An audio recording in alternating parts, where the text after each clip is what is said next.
Yay! 3 in 1. You're getting 3 updates in one video. Hello, my fam. It is Perez, the queen of all media, the original influencer, and your #1 source for everything It Ends With Us saga. First, a slight win for Justin Baldoni and the Wayfair parties. As I previously shared with you all, Blackface Blake went and filed a subpoena against third parties that worked or do work still at Wayfair. Those third parties are all represented by the same law firm and have not handed over their information yet. So, Blake Lives Matter filed a motion to compel in court in Los Angeles. And now the judge has ruled against her and thrown some major shade.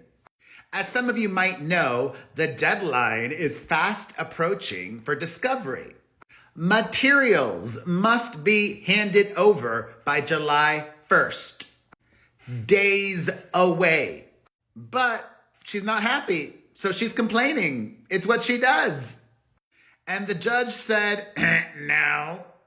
The California judge says in the ruling, quote, as far as Lively understands, the respondents have agreed to produce all relevant non-privileged materials in response to the subpoenas. Respondents evidently see things the same way. They have advised Lively time and time again that they are presently engaged in a good faith effort to comply with the subpoenas and that they anticipate completing those efforts by July 1st, 2025 at the latest, the date for substantial completion of documents in the underlying Southern District of New York action. That last sentence was a quote from the Wayfair parties. The judge was quoting. Now the judge writes, in other words, there is no ripe, substantive discovery dispute between Lively and the respondents on the merits of the non-party document requests. What Lively seeks to compel then isn't the production any category of documents that the respondents are refusing to produce. No! What Lively disapproves of is how long it's been taking the respondents to actually complete their production in a timely manner, especially as to their personal devices. So Lively wants action now, or no later than 10 days from now, because she is concerned that the respondents are seeking to delay and prolong discovery. For their part, of course, the respondents maintain that any delay has been justified by the breadth of the document's requests and the number of digital devices from which potentially responsive information must be collected. Even so, the Respondents' Council represents that productions will be done as soon as June 27th, but in no event later than July the 1st. And this is my favorite part. As it turns out, July 1st is almost exactly 10 days from when Lively docketed her motion to compel on June 20th. Translation, Subpoena Serena has wasted this judge's time and the court in California. So, therefore, given the facts just outlined, there is no ripe discovery dispute requiring judicial intervention, and the motion to compel should otherwise be moot within days. As a result, Lively's motion to compel is denied as unripe to the extent it seeks to accelerate the complete production of documents before July 1st, but it is granted to the extent it seeks to compel completion by no later than July 1st. When it's already due. And they already said they're going to give it to them by that date. So I'll say that's a win for Team Baldoni, Wayfair. Small win, but a win. And we'll take every one, right? Speaking of winning, look at what the law firm for Blake Smollett just posted. Manette secures win for Blake Lively and Ryan Reynolds.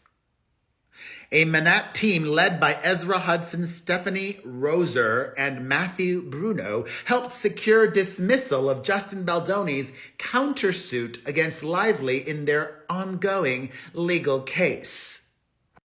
Blah, blah, blah, blah, blah. I'm going to get out of the way. I'll let you pause here if you want to read it. Okay? Take a pause. Take a read. Listen, I'm not delusional, and I'm not Team Baldoni. I am Team the Truth. I believe Justin, but I am Team the Truth. And that means also keeping it real. This, that, factually accurate. However, it might be premature. They are gloating on their website now. I got screenshots. If they end up losing where it matters the most, at trial, I'm going to come back to this. Don't think I will forget. I will come back to this. All right. Shoot, I should have done this at the beginning. I apologize. Trigger warning. If you are easily upset, stop watching. In 3, 2, 1. This is not fake.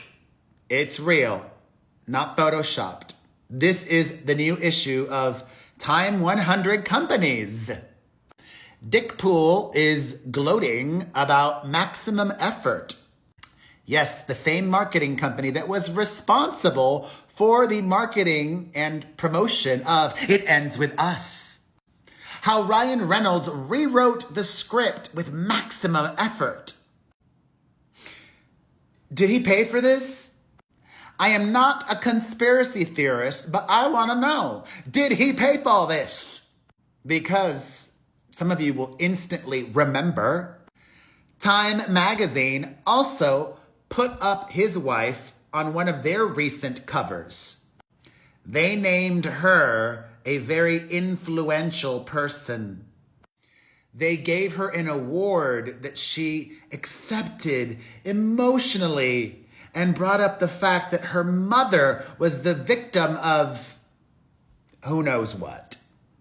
This is PR. And honestly, it is also maximum effort. I think he and his spouse are doing too much. Going away for a while, stopping press for a bit would really help him and her. But no, they can't do that. And what do I know? I'm not an expert or anything. But maybe you disagree with me. I would love to hear from you. Do you think that Ball Ache Lively and her man continuing to post on social media, go to all these events, these things are good for them? Good for their image? Good for anything? Let's discuss that. Plus also the win for Team Baldoni. Baby win. And anything we've covered in this video or in another video, any other developments, the comments section is yours. I appreciate you. I am Perez, the queen of all media, the original influencer, and your #1 source for everything It Ends With Us. Saga. See you in the comments.